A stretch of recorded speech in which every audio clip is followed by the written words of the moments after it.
Next case is MAP Construction versus RS Construction of Southwest Florida.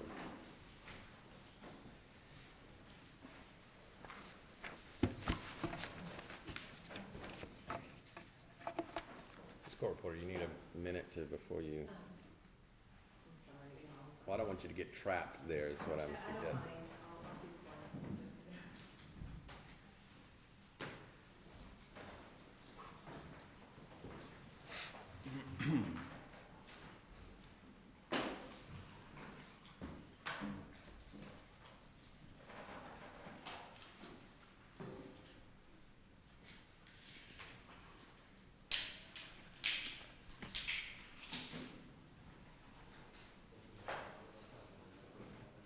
Shall I wait? You just, we'll wait just a sec. Yes, Your Honor. Do we have, how many people do we have arguing today? I believe two, Your Honor. Two, one on each side? Yes, Your Honor. Just one on each side? Okay.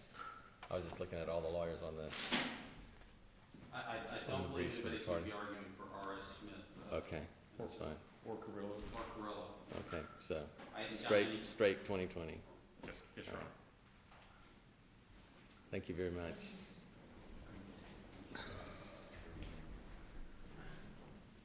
I'll take their additional time if you, Oh, sure.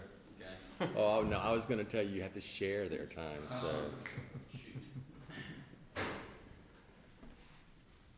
May it please the court, my name is Doug Ackerman, and together with my co-counsel Bruce Norris, who's sitting here today, we represent the appellants MAP Construction and Travelers Surety Company.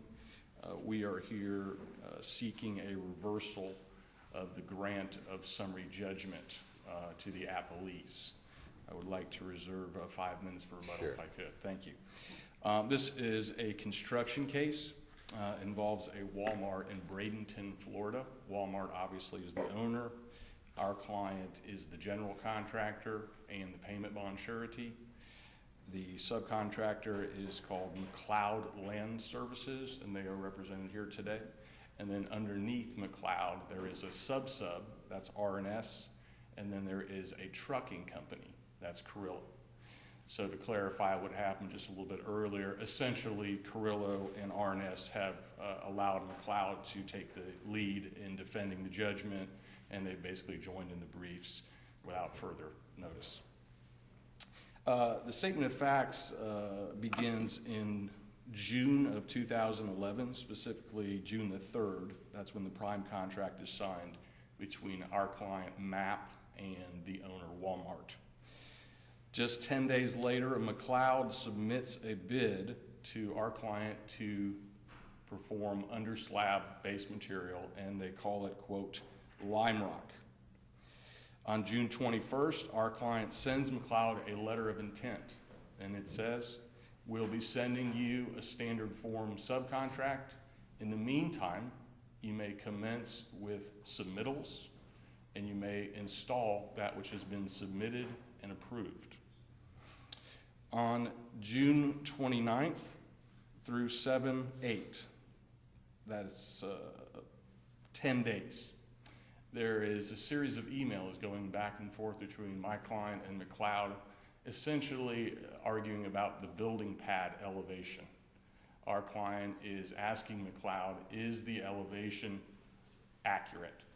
And McLeod is resistant and unwilling to start until they get certain documentation, which they eventually get. They then send us an email on July the 11th, which I think is one of the two key pieces of evidence. It says, I've reviewed the as-built survey you have provided, and I find the existing grades as shown to be acceptable. Please accept this email as confirmation. We will be scheduling base material for delivery on Wednesday, July the 13th, 2011. Our material submittal information shall be forthcoming. As the panel knows, this is a fight over the approval of a submittal.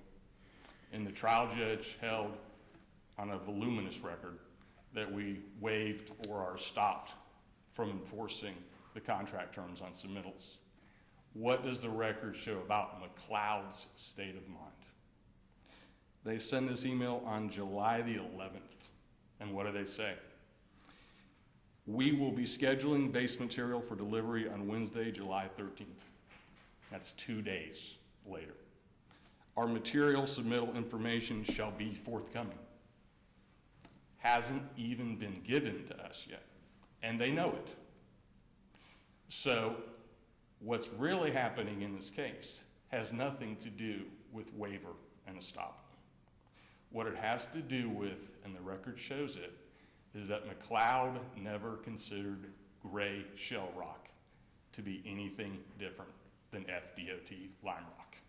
How do we know that? Because they sent an email saying, we'll be starting in 2 days, and we haven't even given you our submittal yet. We'll be starting in 2 days, and we haven't even given you our submittal yet. The facts show that the submittal comes in on July 13th, and McLeod installs through its sub-sub, RNS, all the material before the submittal time, which is 10 days, even runs. That is the crucial email. What's the second most important piece of evidence? The testimony of Jim McLeod, the aggressive, crusty testimony of Jim McLeod that gray shell rock is the same as FDOT lime rock. On and on he goes. Challenges engineers, says he's installed thousands of cubic yards of it. It's the same, I don't care what anyone tells me. Well, it just so happens that he signed a contract that empowers these architects and these engineers to decide whether gray shell rock is the same as lime rock. Not him. Walmart's architects and Walmart's engineers. The record is undisputed that all of them said it's not the same and we will not accept it. That's very clear. So, lawyers do what lawyers do, and they create a waiver and an estoppel argument. You allowed us to start installing the material before the approval of the submittal. True. Therefore, you're waived from enforcing the requirements that it conform to the specs, which it doesn't. But what really happened was McLeod never cared about the approval of that submittal. That's an extremely reasonable inference from this record, because they said, we'll be working in 2 days. We haven't even sent the submittal in yet. And they know that it's a 10-day review process. The record shows they were done right on about the 10th day, perhaps the 11th, depending on how you read the record. But they know that that submittal can never go through the process and come back before this material goes on the ground. They know it. And so what happened was they have concocted an argument that we waived it, we're stopped because we allowed them to proceed, when in reality they proceeded at their own free will and we allowed it to happen. Why did we allow it to happen? Because we don't know the difference between gray shell rock and FDOT lime rock. I was going to ask you about that, and bear with me, this may not be an intelligent question, I don't know, but when they started laying down something other than lime rock, did the general have somebody on site looking at it to say, hey, wait a minute, this is the wrong stuff, or not, or is that even an obligation on your part? Excellent question. Yes, we had someone on site, and no, we can't tell the difference. Okay. In fact, if you read Mr. McLeod's testimony, he says there's no difference, and he could put 3 buckets in the room in front of engineers, and none of them can tell you the difference. None of them. Engineers can't tell you the difference. If you read the testimony of the architect, he is asked explicitly, is gray shell rock the same as FDOT lime rock? He says, I don't know. I don't know. But the reality of this case is that McLeod signed a contract that empowered Walmart's architects and Walmart's engineers to approve this material.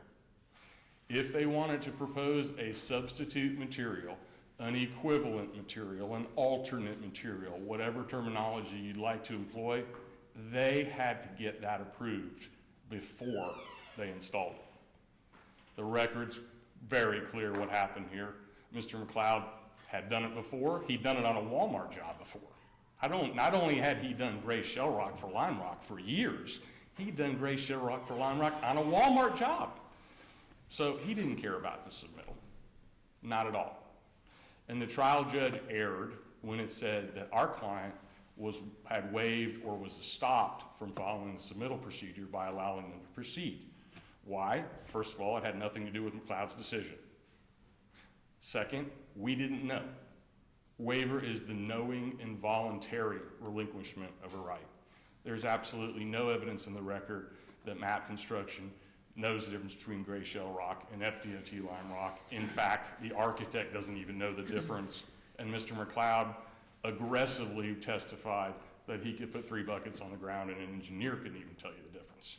If you look at Universal Testing Lab, these are the guys that came out on site and actually tested the material on the ground. And what do they call it in their report? Lime rock. The lime rock passes the compaction.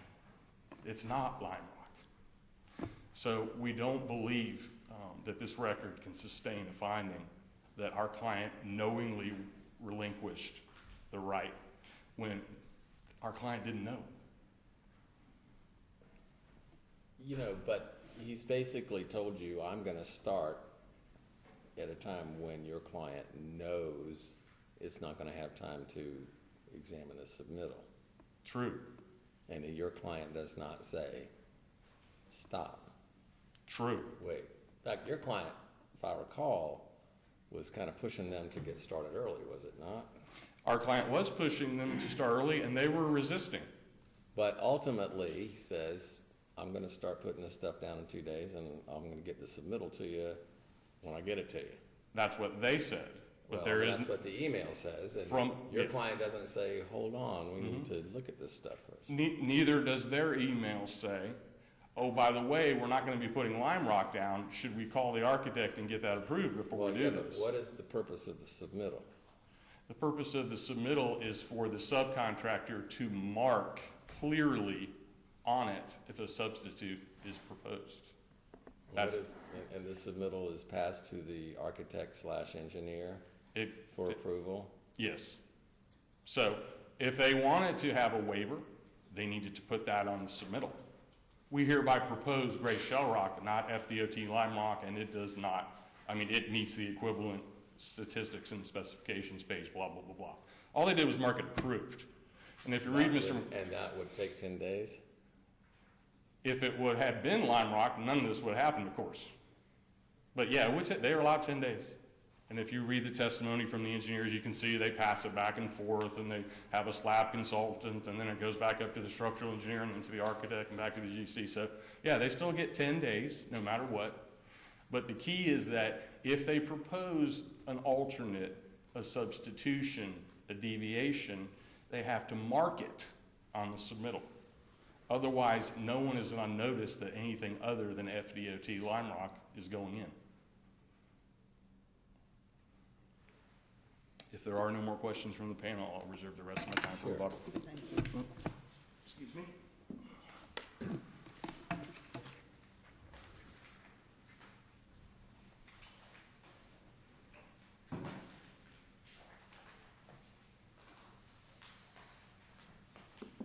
Robert Watrous for McLeod Land Services and for Travelers Surety and Casualty.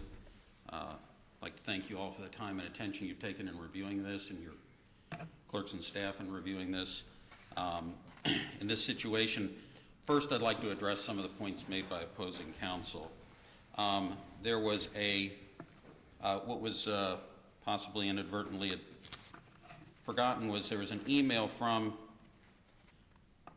MAP to McLeod on July 8th, before McLeod started to work. Email states, and I quote, this is in the record, install the stone, this is a direction to McLeod with a contract that has a time of the essence clause. Install the stone at the building pad as soon as possible, comma, and hopefully starting, quote, Monday. That's a directive to my client under the contract that they signed with MAP that has a time of the essence clause. Indeed, our sub-subcontractor, R.S. Smith, started with that installation on 14th. On the 13th, we provided the submittal. Now, at this point in time, Your Honor, this submittal process, with all due respect, is not for the benefit of McLeod. It's not really for the benefit of MAP. It's for the benefit of the fact that Walmart makes sure that this pad doesn't fail and that they have an opportunity under their prime contract with MAP to make sure that the submittal process is followed properly and to make sure that this building pad doesn't fail and that the entire building doesn't eventually fall apart. This is common sense. Then Walmart's in control of the situation. They're the owner of the property. They're certainly entitled to this right. And that's why Walmart nationwide puts these very specific provisions in their contracts. Has my client done other Walmart jobs? Yes. Have they made submittals for Shell Rock? Yes. And have those been approved? Actually, by the same architects involved in this case and the same engineers involved in this case. They've installed one where they used Shell Rock and another one where they used crushed concrete, which are other DOT, FDOT approved materials. So is it McLeod's position that the gray shell rock is the equivalent of lime rock and therefore there's no requirement to bring that to the attention of MAP on the submittal? Is that your official position here? Absolutely not, Your Honor. Okay. What the position of McLeod is that you have to follow the contract. So what relieves McLeod of the obligation of bringing to the attention of MAP that you're going to use a different material? They did. They made a submittal, which is Exhibit 7. Okay. And in that submittal, and if Your Honors would like to see, I've got a highlighted copy of it. I know that's atypical for an appellate situation, but a picture is kind of worth 1,000 words, if Your Honor would. Well, I assume it's in the record. It's in the record, Your Honor. And it states on the second page, this certainly is a long ways from rocket science, and this was brought up on summary judgment, which I just note the fact the aggressive testimony, there was no testimony. This is summary judgment hearing. So I don't know what the aggressive testimony is all about. I wasn't at that trial. It has letter of transmittal, and on the second page, it shows sample description, gray shell rock. The next page, sample description, gray shell rock. There's nothing, you look at what they're saying they're going to use under the word description, and it says gray shell rock. There's no intent to deceive. There's no intent not to follow the letter of the contract. What happened was MAP ignored it. And MAP's in a hurry. They want to appease Walmart. They want to get this job rolling. So under this situation, I don't know if they miss it. I don't know if they ignore it. I don't know if they don't care. But in this situation, they've got a right / obligation, and that right / obligation is to make sure that they follow the submittal process. And one thing that is misstated in appellant's brief is they're saying in this situation there would not have been a need for a submittal if it had not been a change in material. In other words, what they're trying to say is if we had been using lime rock, we would not have to go through the submittal process. That is inaccurate. Their prime contract with MAP specifically holds, and this is in the record, the fact that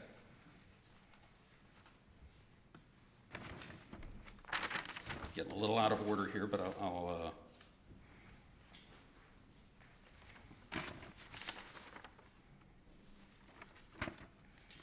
going back to what I was saying earlier, paragraph 6 of the contract is the essence contract. My client's in a conundrum. They're told, start your work. If they don't start their work, they're instantly in breach of their contract. So they proceed having already made a submittal, assuming the fact that MAP's going to deal with that submittal properly.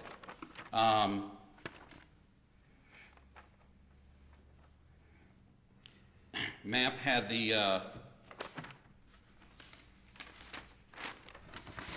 contractual provision I'm looking for.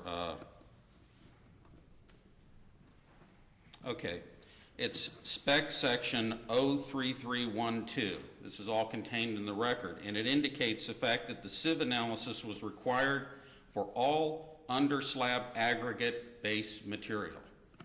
This is an underslab aggregate base material. Regardless of whether we had used lime rock, shell rock, moon rock, or anything, it would have had to have been approved by Walmart's professionals. Walmart puts that in their prime contract to make sure they're not going to have a situation where you're building something on shaky ground, so to speak.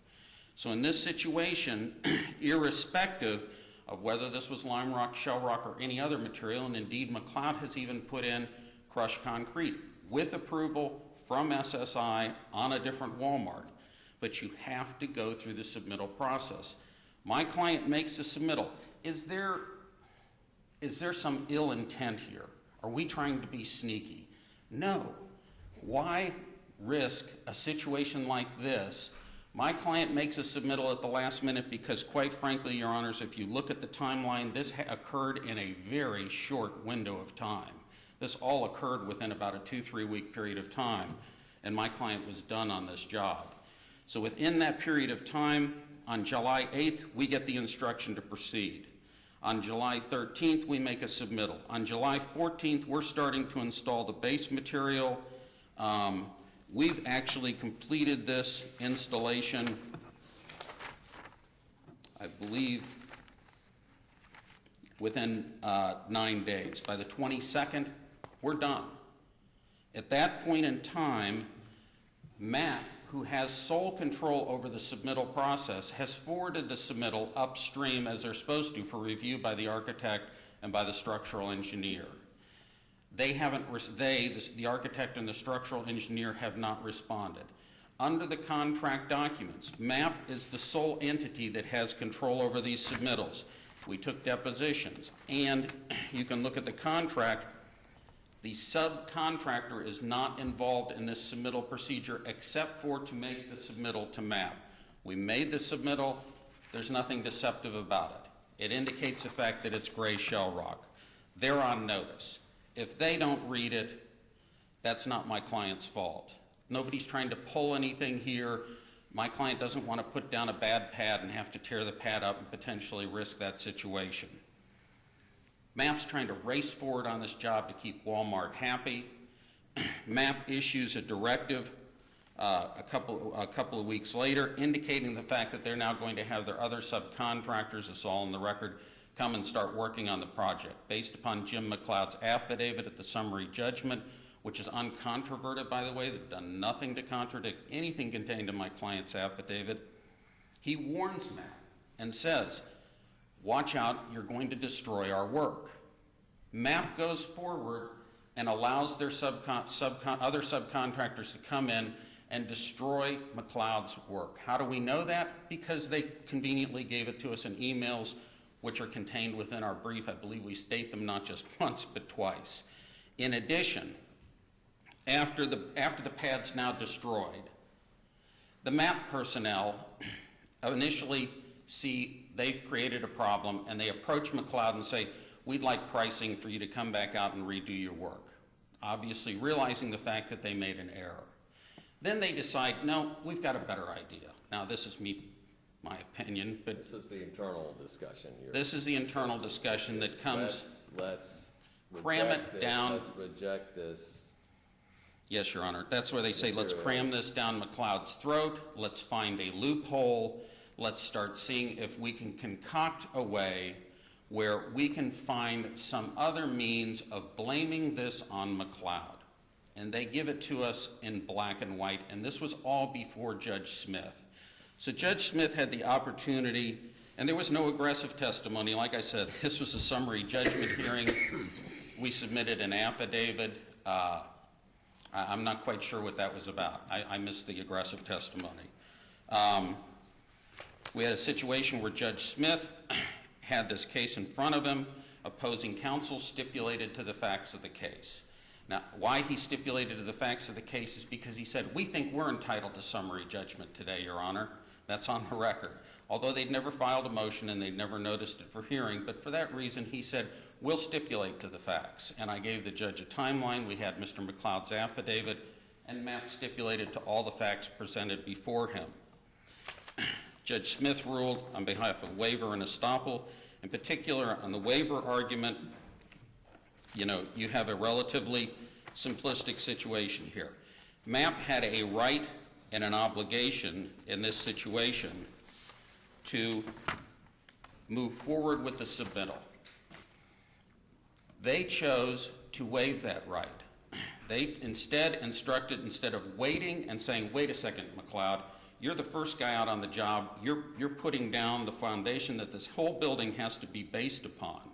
We need to make sure that we get this submittal back pursuant to our prime contract with Walmart. And we'll rush it. You know, we'll expedite this, but just hold off a few days. We'll get that submittal back, and we'll make sure that this material, which has been submitted to them, is proper. No. Instead, they make a decision, and they're bound by that decision. They instruct my client in a contract with time of the essence, move forward and move forward immediately. Hopefully you can start this on Monday. That email came, I think, on a Thursday. So they wanted it, let's get going. Let's get going right now. My client has no connection with the submittal process. They have no control. They have no contact with Walmart's architect and engineer. My client's getting a clear directive to go forward. My client must assume the fact that, oh well, this, you know, we're being told by the GC, they run the show, they've got the non-delegable duty, this is their show, we're just the subcontractor here, we must move forward. My client moves forward in good faith. They use a material that they've used on other Walmart jobs. They put down the material. The material's not inspected once. You know, the question was, did MAP have anybody out there looking at the product? Not only did MAP have people out there, there was Universal Testing, which is a recognized engineering firm. They tested this material not once, but twice. Took 2 samples, tested it, the tests passed. This is during the course of construction. In this situation, we've got the second element, which is knowledge of its rights under Terra Woods, which we've cited repetitively in our motion. In this situation, which is a case from the second DCA, they are deemed to conclusively have knowledge and understanding of the terms of the contracts that they have entered into, they being MAP. We have 2 operative contracts here. MAP's contract, their prime contract with Walmart, which has the detailed submittal process, and MAP's contract with McLeod. Under MAP's contract with McLeod, they gave us a directive to move forward. We're obligated to move forward. The submittal process is set forward in MAP's prime contract with Walmart. They can't say they don't know, they don't understand. In their brief, they're saying, well, Mr. Price was uncertain of this or uncertain of that. Well, the law has already spoken on this. They are presumptively assumed to have knowledge and understanding of the terms of the contracts that they have entered into. MAP's intent to relinquish its right is clear from the facts and was clear from the facts before Judge Smith. There's a comment of the fact that there's no indication of intent. The intent is the fact that MAP knew that it had the right and the obligation to go through this submittal process. There is the fact that they clearly and unequivocally waived that right by telling McLeod to go forward when in their own emails and documentation that were before the court, they knew they did not have the results back from that submittal. Indeed, Arthur Price indicated the fact when they decided to try and pin this on McLeod, I'm going to try and contact them now. No, we never did get a response from them. Well, if he had that obligation on behalf of MAP, why didn't he slow the process down? That's all this would have taken. My client was not in a hurry. My client laid down a pad, tested all you want. Make sure it's right now. It's inexpensive and easy to go out and recompact or correct the situation now, but it's a lot more difficult and expensive to correct a situation like this later. Again, under Terra Woods, they're conclusively presumed to know and understand the contents and the terms and the conditions of the contract. The third element of waiver that MAP had was intention to relinquish its rights, and that exists as a matter of law by virtue of the fact is MAP is conclusively presumed to know and understand its rights within the contracts involved, and that McLeod was instructed to install the under-slab aggregate base material without requiring pre-approval of said materials. the court could only come to one conclusion. MAP had to know its rights. It did know its rights. It acted contrary to its rights by insisting that McLeod move forward on this project. Clearly, they had the intent, and indeed exercised that intent, to waive that right. So we have a clear three elements to waiver. All three of the elements are met. This is an unfortunate situation. I think trial attorneys and appellate attorneys only see unfortunate situations. This is a situation where it could have been easily corrected, and the entity that controlled this process, the entity that is the hub of a wheel on a construction project, is a general contractor. It's not the sub, it's not the sub-sub. Indeed, in this instance, it's not even the owner. It's MAP. That's what their job is. Their job is to coordinate, and that's contained within the record and within the contract, to coordinate the activities and the actions of subcontractors and materialmen for the benefit of the owner and the public. MAP failed in this instance. Not only did they fail and waive their rights in the process, unfortunately, they tried to concoct a scheme to throw my client under the bus in this situation. For my client's benefit, they documented it nicely for us, and Judge Smith was able to have that information before him in black and white. Opposing counsel did not refute any of the factual material in this summary judgment. Hence, Judge Smith was left with a great deal of uncontroverted information. That uncontroverted information met all three of the elements of a waiver. Thank you. Mr. Ackerman? Thank you. This is obviously a summary judgment proceeding, and therefore the record is to be read in the light most favorable to MAP, not the light most favorable to McLeod. We heard repeatedly in counsel's argument that MAP insisted that McLeod start work without an approved submittal. They ordered McLeod to start without an approved submittal. What is the record evidence of that, read in the light most favorable to MAP? There is one single email. It's on the top of page 4 of the initial brief. Jim, just read the tenor of this email in the light most favorable to MAP and see if anyone can find that this is an order or an insistence that someone start. Thanks for your time this morning. To confirm, we would like to install the stone at the building pad as soon as possible, and hopefully starting Monday. One item I would like to request is to leave the stone about 1/2 inch to 1 inch low at this time. This will allow our concrete and other subs to perform their work. Once their work is complete, then I would request that you bring in the balance of the stone to be spread by a concrete subcontractor. Please confirm that this is agreeable to you. Also, please send me confirmation that you have shot grades and have accepted the building pad elevations and are ready to begin your stone installation. Please send me confirmation that you have shot grades and have accepted the building pad elevations and are ready to begin your stone installation. How in the world can that email be read in the light most favorable to MAP as insisting that McLeod start work? It's entirely in the nature of a request. It's not phrased in any terms of threat. It doesn't say you will be terminated, you are in default, you must start Monday no matter what. It's entirely conciliatory, let's communicate.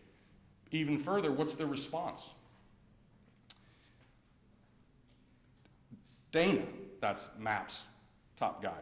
I just got off the phone with Jim McLeod. He will not be starting today. He is going to call me back today and let me know when he will start. Jim McLeod will not be starting today. He's going to call me back today and let me know when he will start.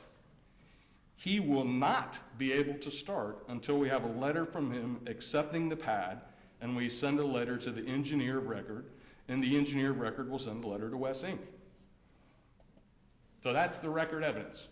One single email from MAP requesting that work start on Monday, not ordering, not threatening default, not threatening termination. And the second email, Jim McLeod saying, no, I'm not going to do it. I'm not going to start work. The very next email in the chain, and this is just 2 hours later. This is from McLeod to MAP, not from MAP to McLeod. There is no order in this record from MAP ordering McLeod to do anything. And it says, I got the as-built survey, the existing grades are good. Please accept this email as confirmation. We'll schedule our base material for delivery on Wednesday, that's 2 days from now, and we'll send you the submittal. So there's no way to read this record in the light most favorable to MAP, as though we insisted that McLeod do anything without an approved submittal. Jim McLeod could have said the same thing about the about the submittal that he said about the elevation. Dear MAP, I'm not going to proceed because the submittal hasn't been approved. Didn't happen. Or MAP could have said, we order you to start working regardless of the approval of the submittal. Didn't happen. All that happened was a request to start work on Monday, not an order. And McLeod eagerly accepted the request. Now, there was a statement that there was no testimony from Jim McLeod. Well, starting on page 20 of the initial brief, there's lengthy quotes of Mr. McLeod's testimony in his deposition transcript, which is in the record. And Mr. McLeod states, as I said earlier, that he doesn't even think an engineer can tell the difference between gray shell rock and FDOT lime rock. But let's talk about the labeling. You heard counsel pull the submittal out and say, it says right on here, gray shell rock. Yes, we disclosed that in our initial brief. 2 points. First of all, Jim McLeod testifies in his deposition unequivocally that McLeod did not present the gray shell rock as a deviation, alternate, or anything else, because he doesn't think it is. And number two, here's the testimony of the architect at R2334. This is after litigation's going on. Everyone knows there's a fight. Question, wouldn't the fact that McLeod is submitting gray shell rock for approval, they're asking for an approval of an alternate material from lime rock? Answer, again, I can't speculate whether that's the case or not. If it's a different term for the same material, or if it's a different material. Question, but as far as you know, shell rock and lime rock could be the same material? Correct, but I'm not an expert on that. So here we have the architect saying, gray shell rock doesn't mean anything to me. Could be the same as FDOT lime rock. The terminology means nothing to me. They're trying to say that Arthur Price, our project manager, is supposed to know the difference when he gets the submittal that says gray shell rock on it. But what does it have attached to it? Testing data for lime rock. Now again, reading the record in the light most favorable to MAP, no one can conclude that MAP had knowledge of a known right. What we see in the answer brief, what we see in the Pelley's presentation, is the record read in the light most favorable to appellees. But that's not the standard of review. The standard of review is reading the record in the light most favorable to my client. Finally, on the contamination, and then I'll sit down. First of all, the very same email we just read, July 11th, says, please leave the stone about a 1/2 inch to 1 inch low at this time. This will allow our concrete and other subs to perform their work. So McLeod knew from day one that other subs were going to come in and work in the material, and McLeod was going to come back. Number two, every single design professional testified without dispute that the alleged contamination of this material had nothing to do with their rejection of it. They rejected it for one simple reason: it was not the equivalent of FDOT lime rock. So the conspiracy theory is, first of all, defied by the record, and second of all, wouldn't be appropriate for summary judgment anyway. Once again, they ask you to read the record in the light most favorable to them, rather than reading the record in the light most favorable to Matt. Okay, you need to wind up, Mr. Acker. If there are no questions, Okay. I am done. Great, thank you. Thank you both. Next case is Harrington versus Toller.